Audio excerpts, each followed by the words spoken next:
저는 어떻게 보일지 모르겠지만 태생적으로 그렇게 외향적인 사람이 아닙니다. 자존감이 높았던 사람도 아니고요. 그래서 항상 남 앞에 서서 부끄러움을 참 많이 가지고 있었던 사람입니다. 그래서 다른 사람들 앞에서 자기 의견을 가감없이 개진할 수 있는 사람, 그리고 사람들에게 밝은 에너지를 주는 사람들을 되게 부러워하고 좋아했었습니다. 어, 되게 이렇게 좀 어두운 사람이라고 할까요? 어두운 사람이었는데 고등학교 때 수련회를 통해서 하나님을 만나면서 많이 바뀌었어요. 기본적으로는 내향적이지만 그래도 사람들과 대화를 제가 먼저 말을 걸을 수도 있게 되고, 그 사람들 앞에서 가장 많이 바뀌었던 건, 그 전까지는 내가 뭘 할 수 있는 사람 혹은 내가 존재할 가치가 있는 사람이다라는 그런 믿음이 없었는데, 은혜를 받고 회심을 하고 나서부터 다른 누군가가 대신할 수 없는 사명이 내게 있다라는 생각들을 가지고 지금까지 살아오고 있습니다. 생각해 보면 사람이 한 17년, 18년, 제가 7살, 18살 때 회심을 했거든요. 그 18년 정도 살았던 그 삶의 방향을 일시적으로 틀 수 있었던 건 하나님의 은혜였던 것 같아요. 제가 지금도 자녀를 기르고 있지만 저와 같이 제 자녀라고 하는 그 아이들도 하나의 생각을 바꾸기 위해서는 정말 힘이 들고 안 바뀌거든요. 안 바뀌는데도 이렇게 바뀔 수 있었던 것은 하나님의 은혜였던 것 같았습니다. 그래서 제게 교회와 신앙, 하나님은 너무 소중합니다. 너무 소중하기 때문에 기본적으로 좀 온유한 사람이지만, 그 하나님의 하나님 되심이 훼손당한다거나 교회가 이렇게 억울한 일을 당한다거나 아니면 신앙이 좀 무시를 당하는 상황이 되면 조금 욱하는 게 있습니다. 그렇기 때문에 최근에 불거지는 여러 가지 상황들 때문에 저는 참 힘든 시간을 보내고 있습니다.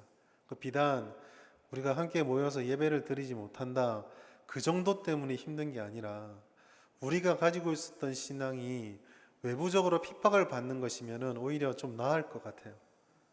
그냥 이유 없이 너희가 교회이기 때문에, 너희가 신앙을 가지고 있기 때문에, 너희가 우리랑 생각이 다른 예수님의 바른 복음을 전하기 때문에 너희는 살려둘 수가 없어 라고 하는 그런 핍박이면 오히려 괜찮을 것 같습니다. 그러나 사실은 그렇지 못한 모습들과 여러 가지 좀 복합적인 이유들을 보면서 참 많이 아팠어요.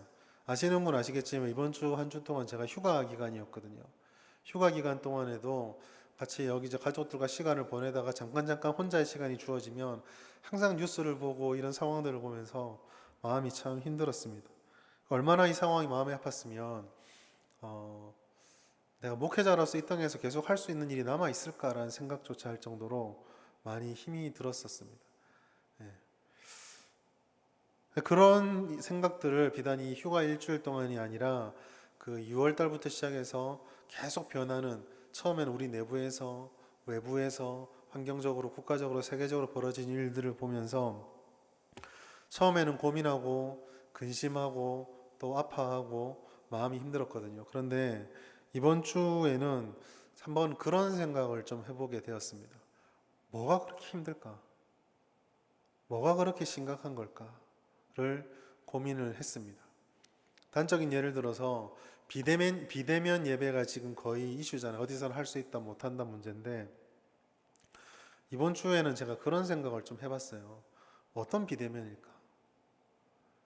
우리가 같이 서로 못 보는 비대면이면 다행인데, 이 비대면 예배가 하나님 앞에서 그런 생각이 좀 드는 거예요. 언제 너희가 내 얼굴 보고 예배 드린 적이 있냐? 라는 질문을 받는 것 같았어요. 항상 예배당에 모였고 시간만 되면 기도회도 모이고 행사를 하고 입에서 교회 안에 모이면 신앙적인 얘기들, 교회에 대한 사역 얘기를 했지만, 이 비대면이란 단어가 하나님이 정말 우리에게 하고 싶은 얘기가 아닐까라는 생각을 좀 했습니다. 어쩌면 그 비대면이라는 단어 속에서 지금도 참 우리가 고민하고 있는 것 중에 하나가요. 제가 고민하고 있는 것 중에 하나가, 함께 모이지 못하는 비대면을 넘어서서 어디서나 계시는 하나님 앞에 우리는 언제나 비대면 상태에 있었던 게 아닐까라는 고민들을 많이 하게 되었습니다. 그 말은 바꿔 말하면 이렇게 설명할 수 있거든요. 어쩌면 우리가 신앙생활을 한다고 할 때, 교회를 다닌다고 할 때, 하나님을 아버지로 믿는다고 할 때 가장 중요한 기쁨과 제일 중요한 본질을 우리는 어느새 잊어버리고 있지는 않았을까라는 점입니다. 교회를 시기합니다. 핍박합니다.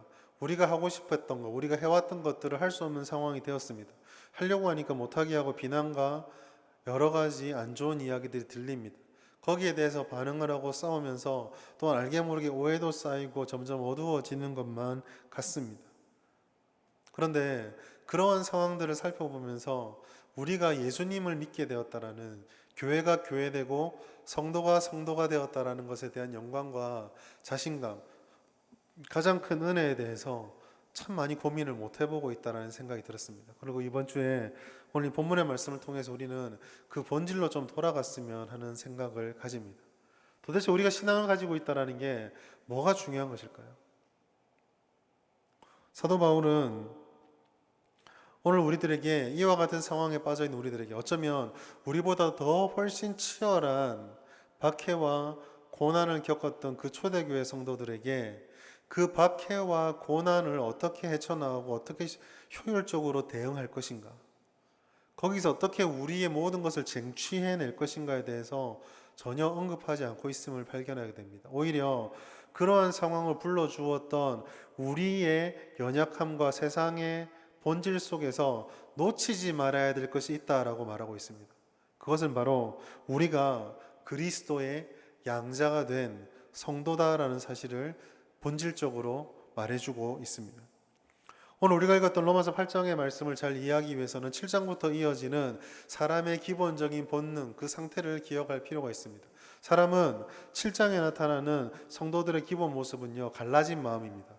하나님이 주셨던 그 은혜로 인해서 기쁨과 감사와 주님을 따르고자 열망과 순전함이 우리에게 있습니다. 그러나 많은 성도들이 깨어서 자기 자신을 돌아보았을 때에 하나님을 믿는 믿음이 진실하나 그와 동시에 우리를 여전히 갈등하게 만드는 유혹과 썩어질 옛사람이 있다는 것을 발견하게 되었습니다.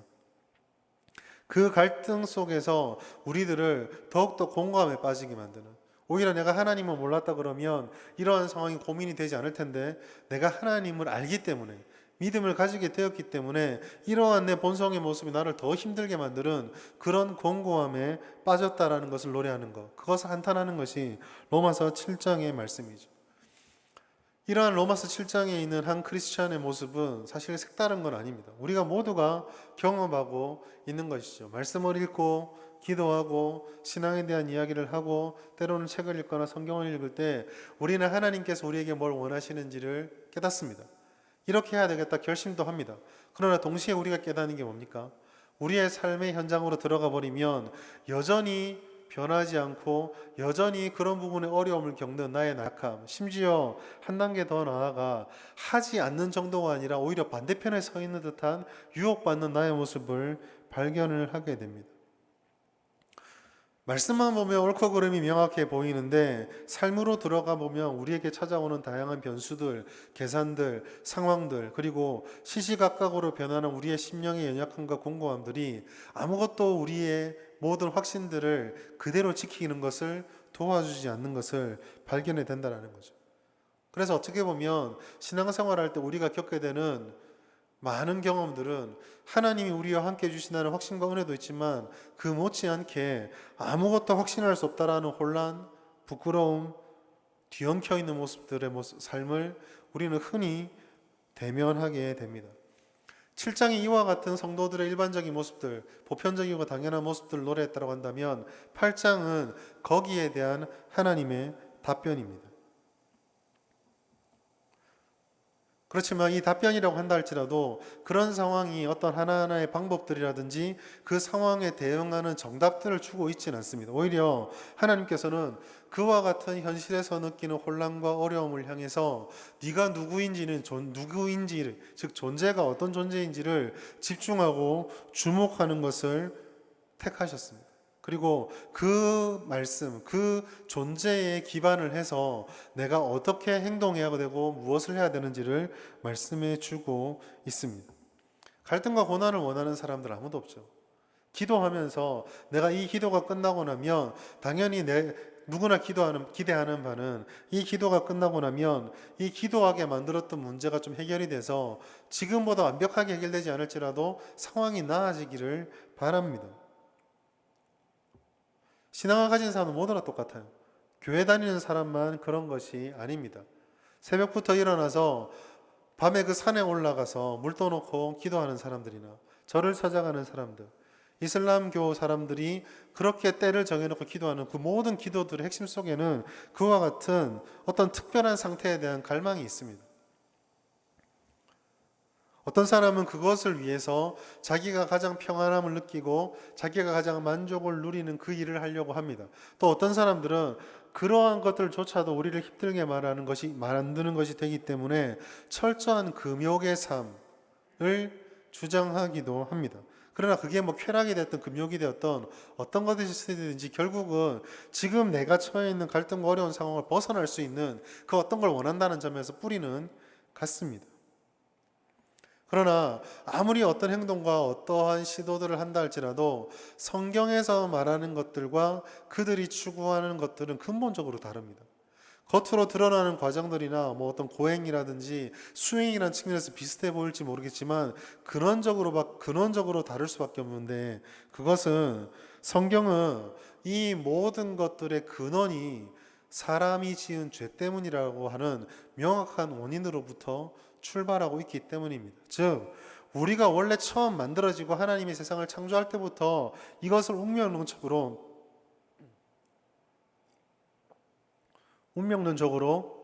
정해놓은 것이 아니라는 거예요. 원래는 그렇지 않았습니다. 하나님이 원래 우리에게 원하는 건 그렇지 않아요. 그러나 죄로 인해서 우리가 그러한 상황으로 빠져들게 된 것이죠. 그래서 로마서 8장, 오늘 우리가 본문 읽었던 그 8장이 있는 첫 시작을 사도 바울은 이렇게 시작하고 있습니다. 그러므로 이제 그리스도 예수 안에 있는 자에게는 결코 정죄함이 없다로 출발을 하고 있습니다. 어떻게 보면 이 말은 되게 생뚱맞습니다. 지금 7장에 있는 그 크리스천은 내가 하나님을 믿노라 고백하고 나서도 아직 완성에 이르지 못하는 그 혼돈된 상태 때문에 힘들어하고 있습니다. 그러면 이미 자기는 예수를 믿기 때문에 이 상황에 왔다고 고백을 한 거예요. 그렇다면 8장에 던져주는 대답은 가장 적합한 것은 거기에 따른 하나하나의 사례들에 대한 예시의 답들을 주는 게 가장 정확합니다. 왜 예배 때마다 졸릴까요? 그거에 대해서 답을 주거나, 왜 기도할 때마다 기도의 문이 막힐까요? 라거나, 왜 내가 신앙을 가지고 형제 자매를 바라볼 때에 항상 좋게만 느껴지지 않을까? 이런 각 상황에 따른 그런 답들을 주면 훨씬 좋을 겁니다. 그런데 그렇게 갈등하고 있는 그리스도인을 향해서 이 8장의 첫 시작은 네가 예수 안에 있다라는 그것이 정답이다라고, 거기서부터 출발해야 된다라고 우리에게 말씀해 주고 있는 거예요. 왜냐하면 극단적으로 이렇게 말하기 좀 무리가 있을지 모르겠지만 우리에게 드러나는 현상들, 상황들, 누가 밉다, 누가 좋다, 어떤 게 슬프다, 어떤 게 기쁘다는 그런 모든 흔들리는 것들을 안으로 파고 들어가면은 근원적인 것들은 그 상황을 받아들이는 우리 안에 있는 죄책과 그러한 우리를 바라보면서 누군가가 던져놓는 정죄 때문에 힘든 것이기 때문입니다. 죄로 인해서 얘기됐던 가장 큰 피해는요, 죄책과 정죄거든요. 죄책은 너는 죄의 책임을 져야 돼 라고 말하는 끊임없는 부담감이고, 정죄는 자기나 남을 향해서 너는 죄인이라고 판단하고 재단하는 그 모든 것들을 말합니다. 죄가 들어와서 우리 그렇게 만들었죠. 그게 우리를 힘들게 만드는 거예요. 그러나 잘 생각해 보십시오. 죄의 책임이 우리에게 아무리 있다는데 그 죄책을 우리가 감당할 수 있습니까? 하나님의 창조의 질서를 깨트려버렸던 그 죄책은요, 우리가 느낀다고 해서 기특하다고 할지 모르겠지만 그 느낌이 해결해 주지 못합니다. 정죄는 어떻습니까? 다른 누군가의 행동들을 바라보며 이 사람은 이게 문제야, 이 공동체는 이러한 약점이 있어, 누구나 말할 수 있습니다. 그러나 그러한 말은 곧 자기를 향한 자기 비판도 됩니다. 왜요? 공동체를 비판할 때 나도 그 공동체의 일원이기 때문이고, 다른 누군가의 잘못을 볼 수 있다는 것은 내가 그 잘못이 무엇인지를 나도 알고 있다라는 자기 성찰이 되기 때문이에요. 누구나 다 여기서 벗어날 수가 없는 겁니다. 결국 죄로 인해서 얘기됐던 죄책과 정죄는요, 지적하고 드러내고 밝혀낸다고 해서 해결할 수 있는 문제가 아니라 그러한 우리의 상태를 명확하게 드러내주는 거울밖에 되지 못하는 거예요. 그게 해결책이 아닙니다. 사도 바울은 그것을 바라보면서 그 모든 것들이 온전한 해결을 이루었던 그리스도 예수로 우리의 모든 관심을 옮겨가고 있습니다. 죄 문제를 해결하지 않고서는 참다운 평안도 있을 수 없고, 죄 문제를 해결하지 않고서는 공고와 고난을 극복할 수 있는 길이 없다. 이것이 사도 바울이 새롭게 우리에게 정해주는 답이 아니라 우리가 이미 알고 있으나 잊어버리고 자주 놓쳐버리고 있는 한 가지 원리라는 것을 말해주고 있습니다. 진정한 평안과 굳건한 확신의 삶은 정답, 즉 상황에 맞추어져 있는 가장 합당한 답을 안다고 주어지는 게 아닙니다. 오히려 그러한 답들 여러분 잘 경험하셨잖아요. 하셨을 거예요. 어떤 문제가 고민이 돼서 그 문제 해답을 찾고 나면 그 해답으로부터 또 다른 문제가 발생하지 않던가요? 우리를 너무 힘들게 하지 않습니까? 이 문제가 나와 너의 관계에서, 내 자신의 문제에서 이 문제가 해결되면은 그 다음은 내가 더 이상 힘들지 않아야 되는데 그 문제 해답으로부터 또 다른 문제가 불거져 나와서 다시 해답을 찾아야 되는 그 갈등 속에 우리는 늘 직면해 있지 않습니까? 진정한 평안과 굳건한 확신의 삶을 살아갈 수 있는 길, 그것은 문제의 해답을 내가 얼마나 잘 아느냐 보다 하나님께서 우리에게 주셨던 가장 근원적인 답이 무엇인가를 붙잡는 것, 즉 복음이 우리에게 어떠한 은혜를 주셨고 우리가 그 복음을 인해서 어떤 존재가 되었는지를 확실하게 깨닫고 붙잡는 것이 핵심입니다.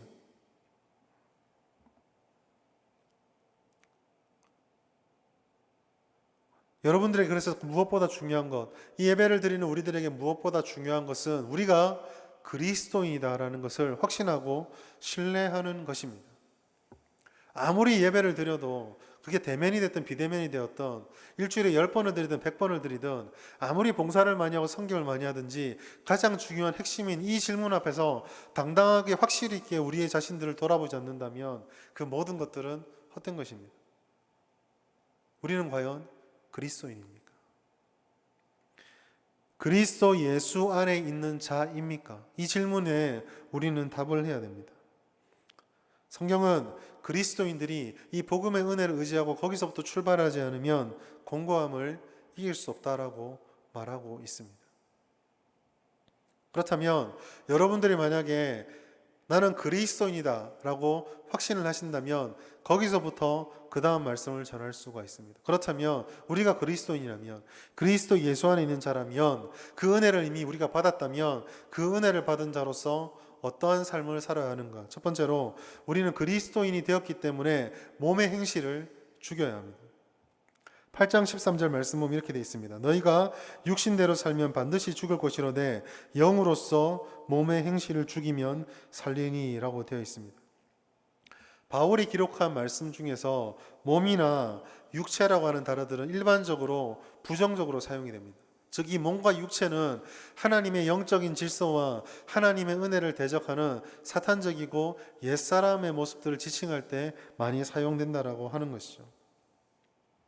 즉 몸의 행실을 죽이라라고 하는 말은 단순하게 우리를 고행이나 어떤 수행이나 고생을 하는 걸 통해서 우리 자신을 괴롭게 하라는 말이 아닙니다.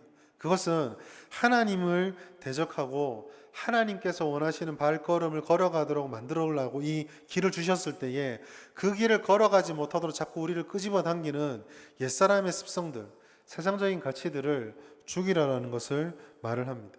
자신의 본능과 자신의 욕망에 충실한 삶을 사는 것을 멈추라는 얘기가 바로 몸의 행실을 죽이라는 뜻이에요.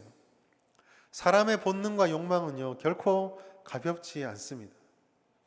너무나 쉽게 강대상에서 옛사람을 죽이십시오, 몸의 행실을 죽입시다, 우리의 본능과 욕망을 잘 제어해야 됩니다 라고 말하는데요, 그거 결코 쉽지 않습니다. 오히려 인류 문명의 발전, 그것은요 불편함, 부족함 혹은 새로운 것에 대한 인간의 호기심과 성취 욕망이 만들어낸 부산물입니다. 청소하는 것이 힘들다, 어떻게 하면 좀 더 편하게 할 수 있는 방법이 없을까를 사람이 고민하지 않았으면 청소기가 나올 일이 없었겠죠. 비록 그러한 욕망을 달성하거나 그 욕망의 모습을 드러내는 데 있어서 타락된 인간이 가지고 있는 왜곡과 부족함과 어그러짐이 있을지 모르겠습니다. 그러나 분명한 것은 그러한 욕망이 인간의 문명이란 그 자체를 객관적으로 놓고 보았을 때는 발전시켰다는 것은 부인할 수가 없죠. 솔직하게 말해서 인간의 모든 것을 짓누르고 억누르었던 중세 천년보다 인간에게 모든 중심을 맞췄던 18세기 이후의 문명의 대부분들은 기하급수적으로 비약적으로 발전을 했습니다. 개인의 욕망을 결코 무시할 수 없는 이유죠. 내가 뭔가를 하고 싶다라는 욕심은 가볍게 볼 수 있는 문제는 결코 아닙니다. 그러나 동시에 우리가 생각해야 될 것은 무엇입니까? 그러한 욕망으로 인해서 문화가 발달하고 해서 과연 그 세상이 과연 좋기만 한 세상인가? 오히려 우리가 보는 건 어떻습니까? 사회가 발전해 가고 있지만 그 사람들의 악함이나 악행도 줄어들지 않고 오히려 과거와 비교할 수 없을 정도로 잔인해지고 있는 것을 보고 있지 않습니까? 역사를 보시면 잘 아시겠지만 사람들의 악함이라고 하는 건 아담이 타락한 이후에 지금까지 하나님이 주어진 그 시간의 기간 동안에 조금 더 개선되지 않았습니다. 조금도 개선되지 않았다는 거죠. 참 이율배반적이죠. 의학의 발달과 생화학 무기의 발달이 같이 가고 있다는 것은 정말 이율배반적입니다. 우스갯소리로 그런 얘기를 참 많이 하더라고요. 먹을 게 풍성해진 부유함과 소화제의 기능 발달을 도대체 어떻게 설명해야 될까요? 그렇게 먹을 일이 있으면 소화제가 발달할 일이 없겠죠. 이 사람이 가지고 있는 욕망의 이율배반성이죠. 좀 더 부유해지고 싶고 좀 더 성공하고 싶고 좀 더 강해지고자 하는 욕망을 달성하기 위해서 다른 이들의 고통과 희생과 아픔에 침묵합니다. 오히려 그런 것들이 내게 직접적인 피해만 주지 않는다고 한다면 은근히 그대로 방치하면서 내가 누리고 내가 취할 수 있는 이익은 다 취하려고 하는 성향이 우리들 문화 속에 편만하게 깔려져 있습니다. 이러한 상황은 단지 세상만 그렇다라고 이야기해서는 안 되죠. 우리 역시도 그런 연약함을 완전히 벗어내지는 못했습니다. 오히려 예수 믿는 사람들에게 이와 같은 욕망이 훨씬 더 힘들고 어려운 이유는 우리는 이와 같은 것들을 비전이라든지 기대라든지 믿음이라는 포장지로 덮어 씌울 수 있기 때문입니다. 솔직히 우리가 인정해야 될 것은 인간적인 욕심에 대해서 우리는 한 걸음만 벗어나면 그것을 굉장히 아름답게 미화할 수 있습니다. 전혀 하나님의 뜻이 아님에도 불구하고 비전이란 이름으로 우리를 위한 하나님의 뜻이란 이름으로 포장할 수가 있기 때문이죠. 우리 안에 있는 죄의 찌꺼기와 우리 안에 있는 여전히 부족한 연약함들을 우리가 말로는 인정하는 것처럼 말하지만 그것보다 우리가 훨씬 더 하나님이 은혜로우시다는 것을 강조함을 통해서 겉으로 볼 때는 하나님의 은혜를 찬미하는 신실함처럼 보이지만 그 속사람은 나의 연약함을 인정하고 싶어하지 않는 그러한 패역함이 존재할 수 있다는 겁니다. 우리는 항상 성경적인가요? 우리는 항상 신앙적인 삶을 살고 있습니까? 여전히 우리들 안에 죄의 유혹이 있고요. 우리 안에 거짓이 있고 자기 합리화가 있습니다. 타인에 대한 무관심 역시 우리에게 있습니다. 경쟁이 얼마나 파괴적으로 사람의 인성과 사람의 본질을 파괴하는지에 대해서 우리는 알면서도 또 한편으로는 그 경쟁에서 지고 싶지 않고 올라가고 싶어하는 마음도 우리 가운데 있습니다. 세상적인 법칙 속에서 나만 잘 되면 된다라는 인식이 드러내놓고 부정하고 내놓지는 못하지만 개교회주의라든지 부서에 대한 갈등이라든지 우리가 속해 있는 것들에 대한 강조로 인해서 알게 모르게 품어져 있고 있지는 않습니까?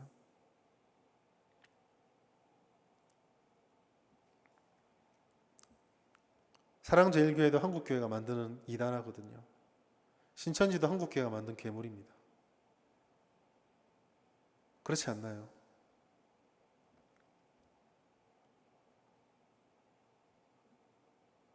훨씬 더 이기적이고 냉정해진 세상을 우리는 살아가고 있습니다. 그리스도인인 우리들 역시 자비와 사랑, 이해와 온유함을 온전히 따르고 있지 않고 옳다라고 하는 것, 그르다고 하는 것을 말씀이라는 도구로 삼아서 잔인하게 난도질하고 있지는 않나요? 그러한 마음 이면의 뒤에서는 조금도 손해보지 않으려는, 도태되고 싶지 않은, 남들보다 주목받지 못하는 것에 전혀 가고 싶어 하지 않은, 절대로 낮아지고 싶지 않은 우리의 욕망이 남아있지 않습니까? 신앙의 이름으로 자기 중심성과 세상의 가치를 포장해서 극으로 몰고 갔을 때 얼마나 파괴적이고 얼마나 악을 끼치는지 우리는 가장 가까이서 보는 시대를 살고 있습니다.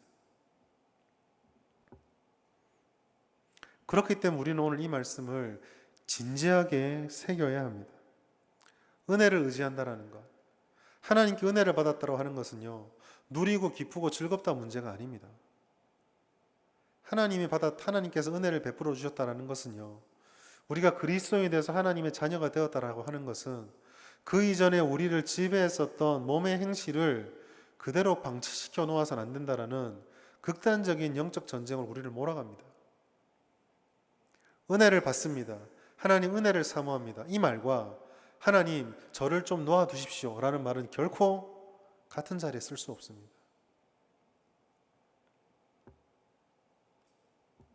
은혜를 받은 성도들에게는 그 은혜를 가꾸고 지키고 그 은혜를 우리들 속에서 풍성하게 만들어가기 위해서 어떤 희생도 기꺼이 치를 만한 각오가 되어 있어야 합니다. 슥 지나갔지만요, 몸의 행실을 죽이라잖아요. 얼마나 잔인하고 무서운 말입니까? 누군가를 죽인다라는 것, 무엇을 죽인다라는 게 얼마나 단단한 각오가 필요합니까? 옛날에 혼자 이렇게 자취를 할 때 되게 허술한 집에 산 적이 있어요. 그 쥐가 막 나오고 그랬거든요. 그 쥐를 잡았습니다. 그런데 그 쥐 그냥 살짝 뭐 어떤 큰 그릇이나 봉투에 담아 땅에 딱 내리치면 죽잖아요. 그거 하기 힘들어요. 징그럽기 때문이기도 하지만 그래도 생명이 있는 놈을 함부로 죽인다는 게 쉽지가 않습니다. 몸의 행실을 죽이라. 하나님 죽겠지요. 어떻게든지 처리할 수 있겠지요. 될 문제가 아니라는 거죠. 오늘날 신앙생활하는 우리들이 이 부분을 정말 진지하게 기억해야 됩니다. 내가 그리스도인입니다 라고 말하는 것과 내 몸의 행실을 죽인다는 말이 이렇게 멀게 느껴진다면 우리는 무언가 잘못됐습니다.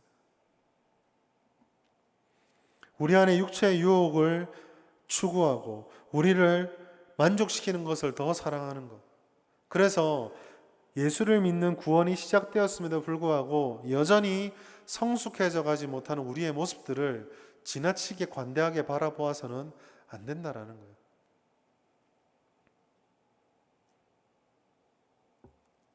지난 한 주간에 우리 자신의 삶을 돌아보고 지금까지 우리 주변에 펼쳐지는 우리 사회를 좀 바라보았으면 좋겠습니다.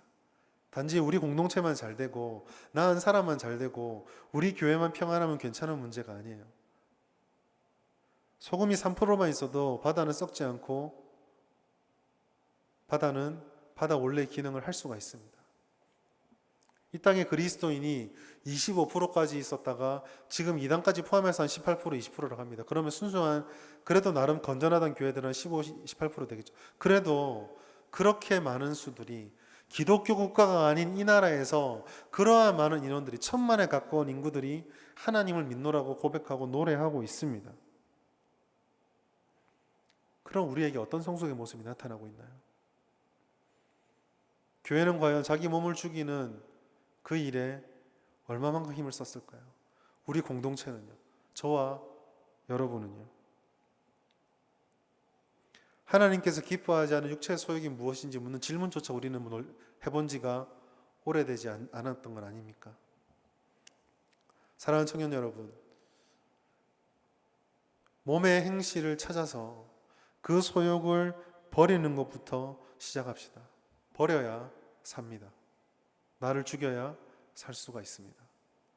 두 번째로, 그렇게 우리 자신을 죽이는 것 위에 하나님 아버지와의 친밀한 관계를 세워가고 기억해야 합니다. 은혜라고 하는 말은 영적인 단어입니다. 우리가 느끼는 정서적인 충만함보다 훨씬 더 큰 단어예요. 하나님 은혜는 때로는 우리의 정서는 그렇게 느끼지 않을 수도 있으나 우리들 가운데 충만하게 임할 수가 있습니다. 대표적인 예가 순교죠. 얼마나 고통스럽습니까? 그러나 순교의 자리에 누구나 다 하는 말이 무엇입니까? 하나님이 이 땅에서 주셨던 가장 큰 영광과 가장 큰 은혜가 순교의 자리다라고 얘기를 하죠. 저는 동의하지 못하는 이야기일지 모르겠습니다. 그렇기 때문에 이 은혜라는 말은 곧 영적인 관계를 항상 염두에 두어야 합니다. 물론 세상 사람들에게 은혜가 없느냐? 그렇지 않죠. 세상 사람도 은혜를 받고 있습니다. 어떤 은혜입니까? 신학적으로 좀 어려운 말로 하자면 세상 사람들도 역시 일반 은혜를 받고 있습니다. 예를 들어서 해가 뜨고 해가 지고 먹을 게 생기고 공기가 있고 바람이 불고 필요한 것을 얻고 하는 것. 예수를 믿지 않는다고 해서 세상 사람들이 일을 하면 돈을 못 버는 게 아니죠. 갑자기 예수님이 이 땅에 오시고 나서부터 예수를 믿지 않는 사람은 소화 기능이 절반으로 떨어진다거나 그렇지도 않습니다. 그 모든 것들은 하나님의 피조물을 향해서 베풀어 주시는 일반적인 은혜입니다. 그러나 우리는 구원의 은혜를 받은 자로서 하나님으로부터 받는 구원부터 시작하는 특별한 은혜를 받고 그 은혜를 따라 살아가는 자들이 되었습니다. 하나님의 아들에게만 주어진 약속과 선물이 이 은혜라는 단어 속에 담겨 있습니다. 그러나 우리의 모습을 봅시다.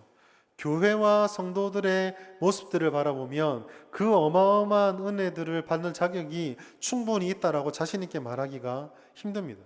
누구나 다 마찬가지죠. 그래서 항상 성경이 우리에게 말해주는 바는 이 하나님의 은혜는 하나님께서 우리에게 자격 없이 주셨다는 것을 늘 기억하라라고 말씀하고 있습니다. 즉, 이 은혜 앞에서 우리가 고백할 수밖에 없는 사실은 이게 모두 선물이며 하나님께서 일방적인 주신 감사의 제목밖에 되지 않는다는 거죠. 자랑할 것도 안 되고 불평할 것도 안 되고 누군가의 것을 판단할 수도 없게 된다는 것입니다. 에베소서 2장 8절과 9절은 이렇게 이 부분을 말씀하고 있습니다. 너희는 그 은혜에 의하여 믿음으로 말미암아 구원을 받았으니 이것은 너희에게서 난 것이 아니요 하나님의 선물이라. 행위에서 난 것이 아니니 이는 누구든지 자랑하지 못하게 함이라. 아멘. 하나님께서는 은혜의 선물을 주님의 뜻과 변함없는 사랑을 통해 우리에게 주셨습니다. 그 은혜는 시시각각 변하고 불완전한 우리가 소유하게 되었습니다. 문제는 그 은혜를 받았음에도 우리는 여전히 불완전하고 연약하다라는 거죠. 그래서 성화라는 것이 우리들에게 필요하나 또한 한편으로 어려운 숙제처럼 남게 되었습니다. 하나님께서 우리에게 성숙함을 요구한다는 걸 말씀하시고 우리도 그 성숙함을 추구하고 살고 싶지만 우리가 그 성숙함의 길로 들어서서 몸을 죽이는 시도라든지 우리 자신을 연마해가고 단련해갈 때 우리가 직면하게 되는 바로 첫 번째 것은 도대체 이걸 내 힘으로 할 수 있을까라는 절망입니다. 좌절이에요. 오히려 우리는 그 거룩함에 자라가라는 하나님 말씀 앞에 서면 언제나 우리가 그 앞에서 얼마나 철저히 무능력한가를 경험하게 됩니다. 기도해야 된다고, 말씀 읽어야 된다고, 예배해야 된다고, 원수를 사랑해야 된다고, 다른 사람을 위해서 나 자신의 것들을 포기할 수 있어야 된다고 머리로서는 100번, 1000번 이해를 하지만 막상 그 상황이 되었을 때는 여전히 그것이 쉽지 않다는 걸 발견하게 되고 우리 자신을 내려놓을 수밖에 없게 되는 거죠. 은혜를 받아 누린다라는 것, 그 은혜를 지켜간다라는 것, 그 은혜에 따라 우리가 자라간다고 하는 것은 이처럼 우리의 힘과 노력만으로 되는 것이 아닙니다. 하물며 그 은혜를 풍성하게 누린다는 것은 내가 그냥 마음먹기에 따라서 무조건 된다는 게 아니라는 거예요. 오직 은혜라고 하는 것은 이와 같은 성숙은 하나님과 얼마나 친밀한 관계 속에서 마치 그 파이프라인이 연결되어 있는 송용관처럼 그렇게 어떻게 하나님과 내가 잘 연결되어 있는가가 중요한 문제가 됩니다. 즉 다른 말로 표현하자면 우리가 하나님의 자녀가 된 자로서 그리스도인으로서 은혜를 갈망하는 것만큼 우리에게 중요한 것은 그 은혜의 원천이 되시는 하나님과 우리의 영적인 관계를 날마다 돌아볼 필요가 있다라는 것이죠. 성령께서는 이것을 우리 가운데서 가장 힘써서 사역하고 계십니다. 16절 말씀 보면 로마서 8장 16절 보면 이렇게 말씀하고 있습니다.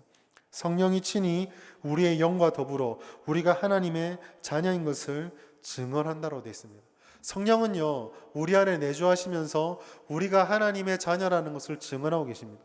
단지 증언만 할까요? 얘는 하나님의 자녀, 얘는 하나님의 이것만 하고 계실까요? 그렇지 않습니다. 성령이 우리 안에 내주하시면서 우리를 하나님의 자녀로 증언해 주시다는 것은 하나님께서 자녀 삼으심에 대한 보증이 되는 거거든요.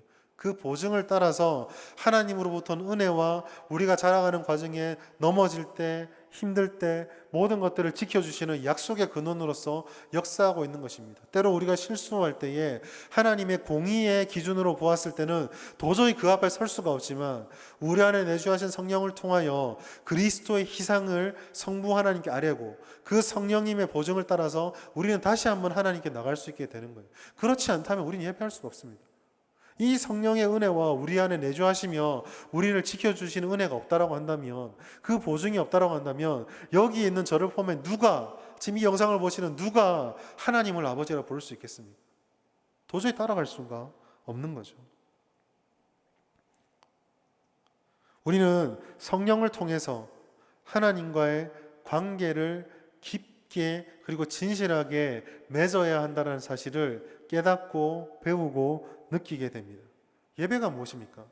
바로 예배는 이와 같은 맺어진 관계가 얼마나 우리에게 큰 은혜인지를 진심으로 고백하고 그러한 하나님의 은혜 주심을 뜻을 세우고 진행시키고 실패하지 않으심으로 확연하게 드러난 하나님의 영광을 올려드리고 찬미하고 보는 자리입니다.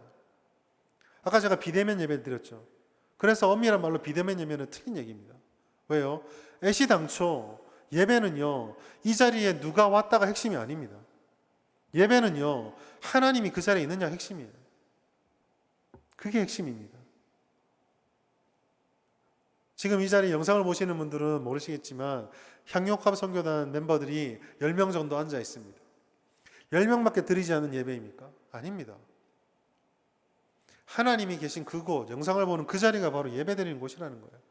그래서 우리에게 정말 심각한 문제가 되는 것은요, 예배를 드리는 교회에 오지 못한다고 해서 주일날 주님이 마치 내가 있는 곳에 안 계신 것처럼 예배하지 않는 그 모습, 그게 비대면이 되는 거예요. 그게 우리 영적인 관계의 실체입니다.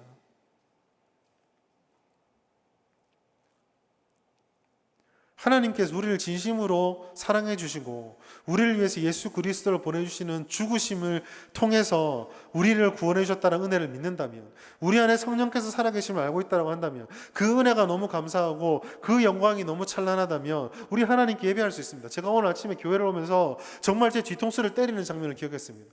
저 성함 잘 모르는 어른 사역을 아대해서 성도님 성함은 모릅니다. 그런데 제가 오늘 아침 8시 20분에 출근했는데요, 권사님 한 분이요, 저 마당에 의자에 딱 앉아가지고 울면서 기도하고 계셨어요. 예배를 못 들어오시니까 오셔서 기도하고 가시는 거예요. 저는요, 그분은 대면 예배를 드렸다고 생각합니다.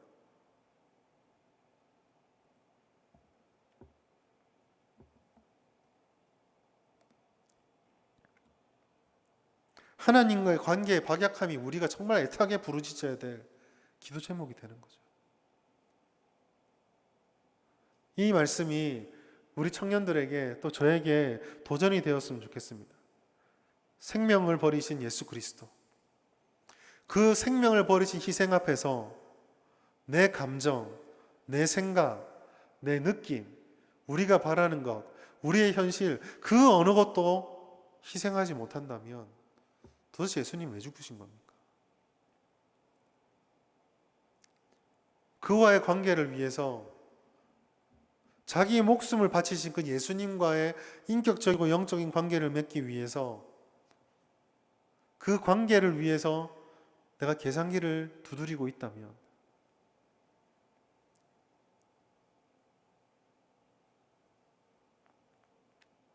그게 바른 신앙일까요?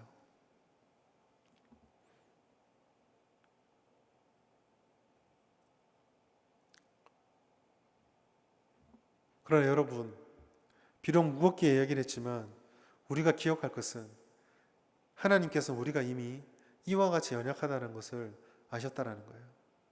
아까 에베소서 다시 말씀을 드리면 하나님께서 은혜를 선물을 주시면서 누구든지 자랑하지 못하도록 하셨습니다. 그 말은 나는 이런 걸 받을 자격이 있어, 나는 너희와 달라 라고 말할 수 있는 사람이 아무도 없다라는 거예요. 하나님은 우리를 사랑하셨습니다. 우리가 원래 이럴 줄 알고, 원래가 우리가 연약할 줄 알고 우리가 하나님 관계에 힘쓴다고 하나 하나님의 기준에 도저히 못 미친다는 걸 알고 그 격차를 그리스도의 죽으심으로 성령의 내주하심으로 메워가시며 지금도 관계를 맺어가고 있습니다.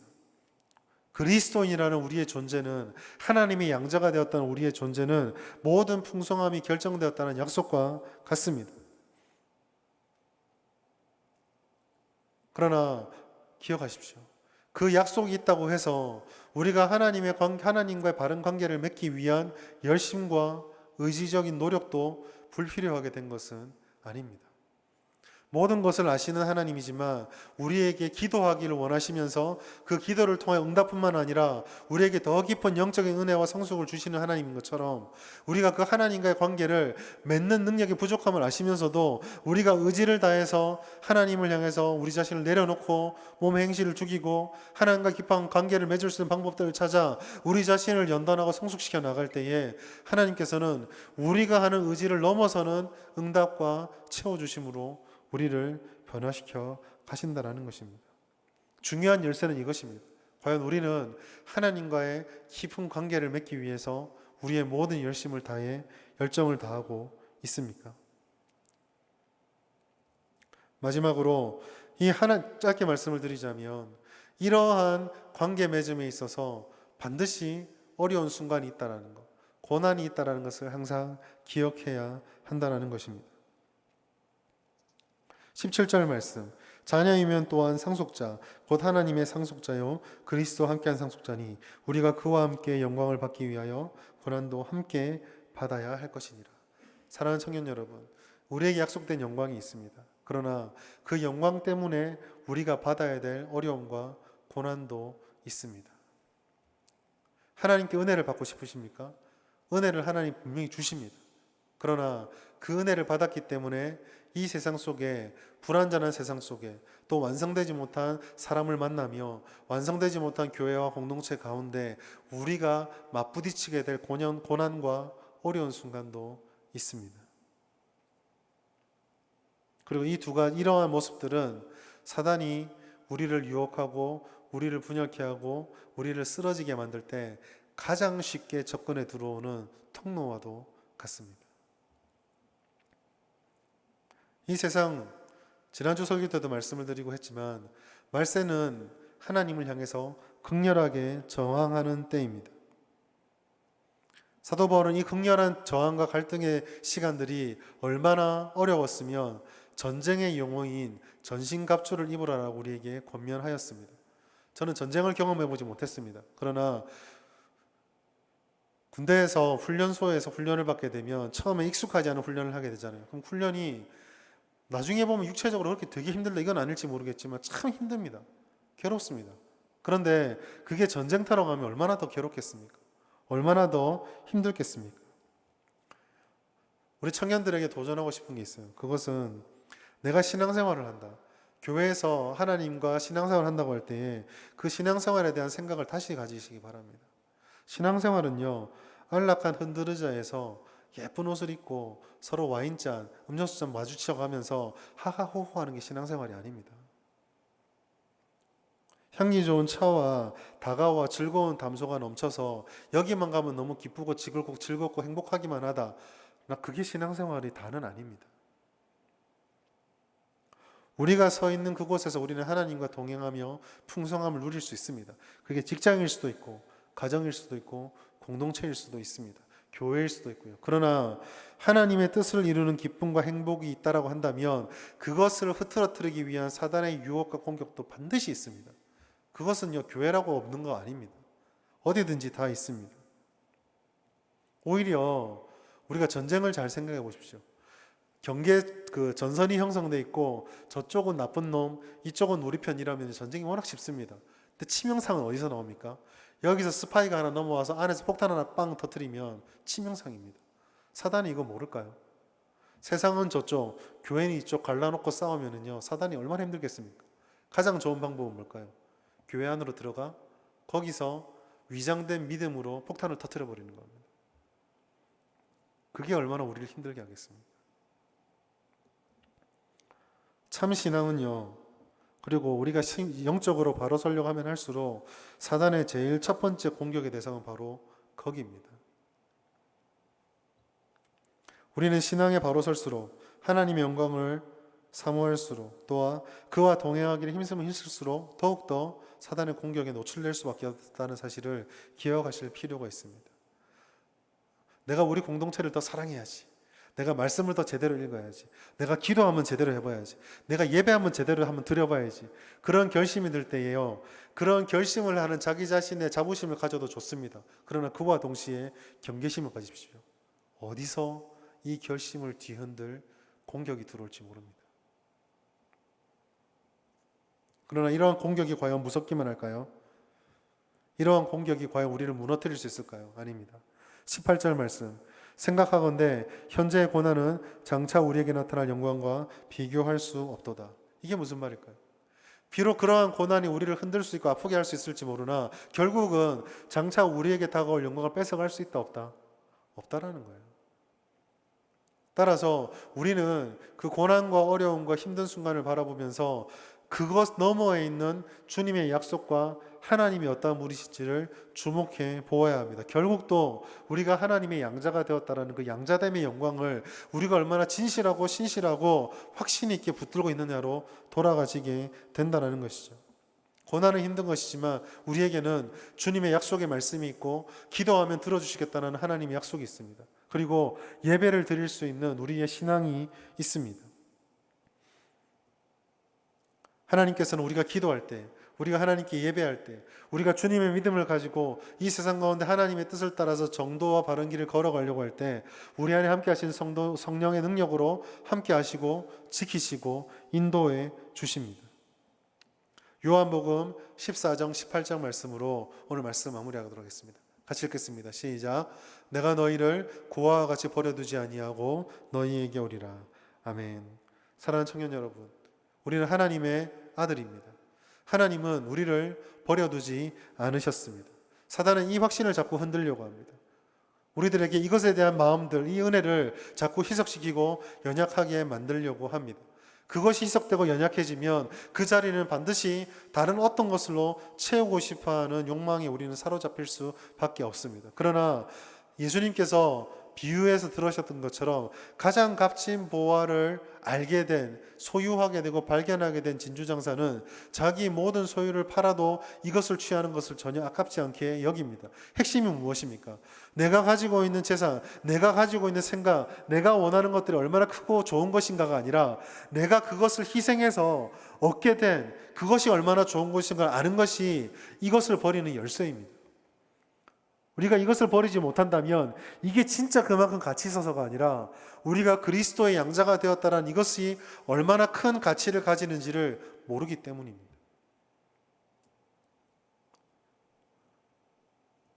오늘 주일 하나님 주셨던 약속의 말씀을 가지고 우리가 그리스도의 양자 되었다는 그 마음, 하나님의 약속된 영광과 소망을 확신하며 하나님 앞에 믿음의 결단을 하십시다.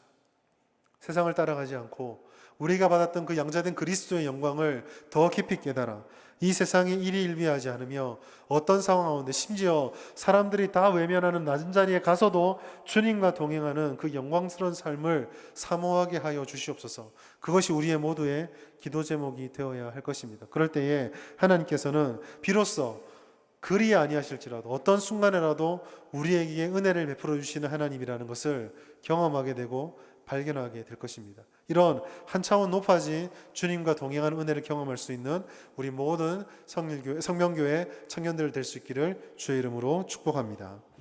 이 시간 함께 말씀을 생각하시면서 함께 기도하길 원합니다. 아버지, 우리 마음속에 주어진 환경과 상황들에 흔들리는 얄팍한 믿음, 우리가 가지고 있는 인간적인 연약함들에 흔들리는 그런 연약한 모습들이 아니라 고난과 어려움과 역경 속에서 쉽게 넘어지는 우리의 나약하고 연약한 모습들이 아니라 또 그런 우리의 한탄스러운 모습이 아니라 하나님께서 우리를 자녀 삼아주시고 우리에게 모든 것을 주셨다는 은혜의 하나님이라는 사실을 확신하며 그 양자됨의 영광을 깨달아 흔들리지 않는 믿음의 삶을 살기를 원합니다. 결단하게 하여 주시옵소서. 그런 우리 자신과 청년부가 될 수 있게 해달라고 이 시간에 우리 자신을 기도하시고 또 어려움에 빠져있는 이 나라가 하나님 아버지 앞에서 하루속히 회복될 수 있게 해달라고 우리 자신과 교회와 이 나라와 민족을 위해서 합심하여 기도하겠습니다. 하나님 아버지, 오늘도 우리에게 주님의 말씀을 허락하여 주시니 감사합니다. 고난과 어려움